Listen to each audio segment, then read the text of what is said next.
Okay. First and foremost, I want to give credit to Coach Holtz, his staff and his team. That's a very good football team. Came into the game 6-2, bowl eligible, first place in our conference. I talked to the kids at the beginning of the week that it was 24-21 against LSU with, I think, a little bit over 8 minutes left in the fourth quarter.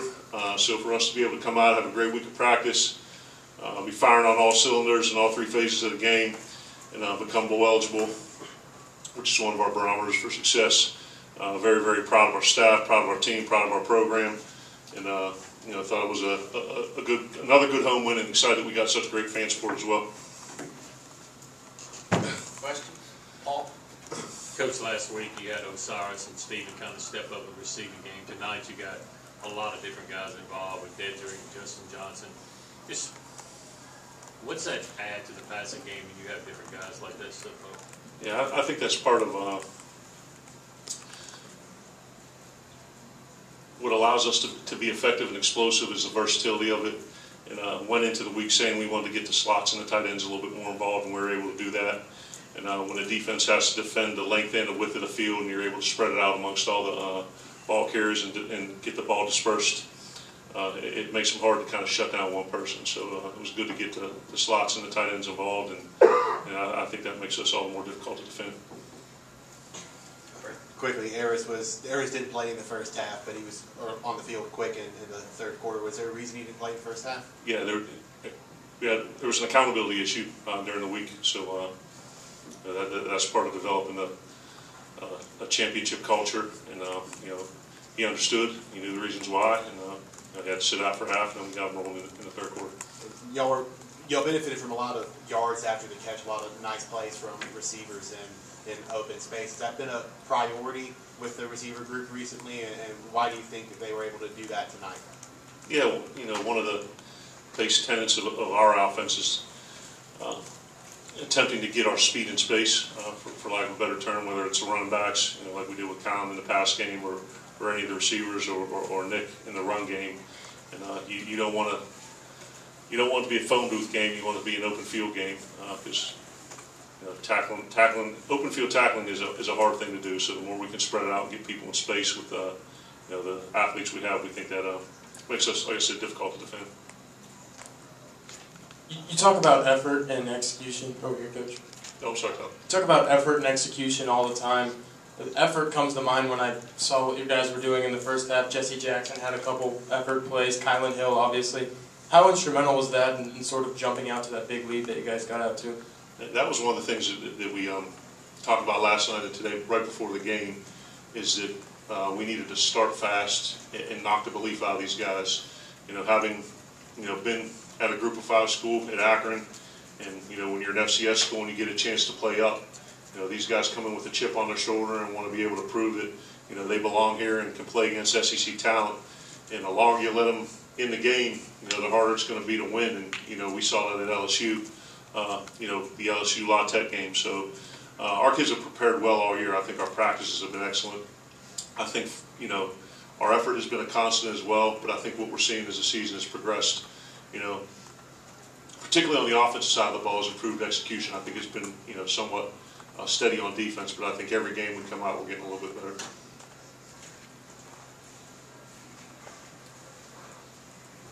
Whoa.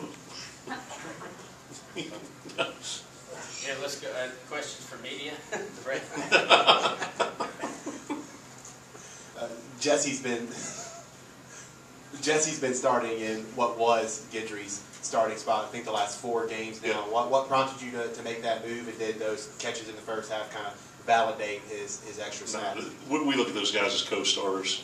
So Osiris, Steven, and Jesse, are all guys that kind of rotate through at the outside receiver position, and I think they were going 1-for-1 today.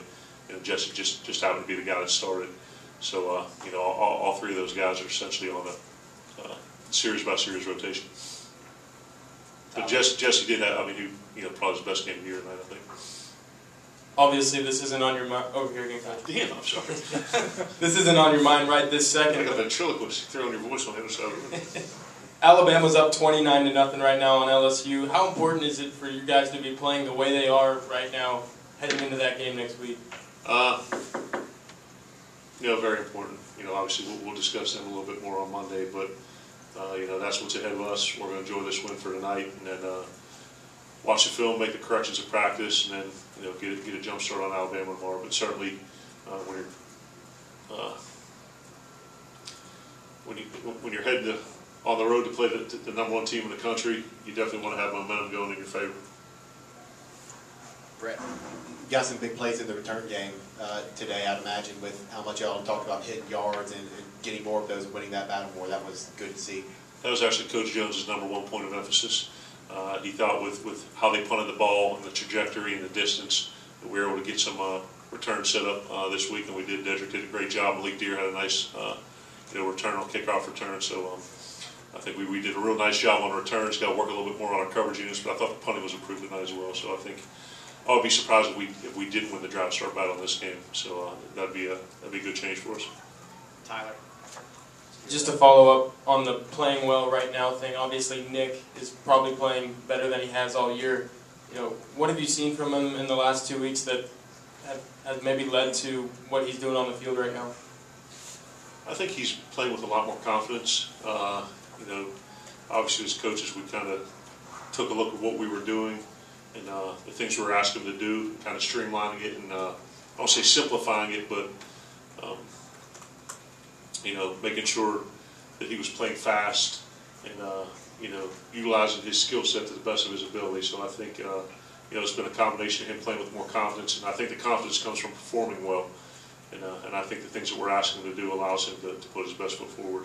So excited to see him come out and build off of last week's performance. Logan, to your right. You said a few weeks ago that you kind of had this game earmarked for some of the freshmen to get out there and play. How good was it to see that kind of come to fruition? No, it was great. You look out there in the last drive, and that was just about all of our freshmen on defense.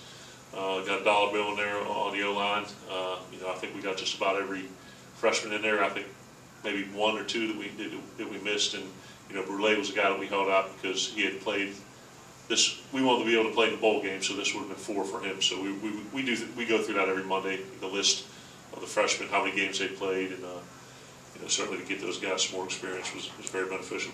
And now with the bowl game and all the extra practices, I mean that's huge for their development as well.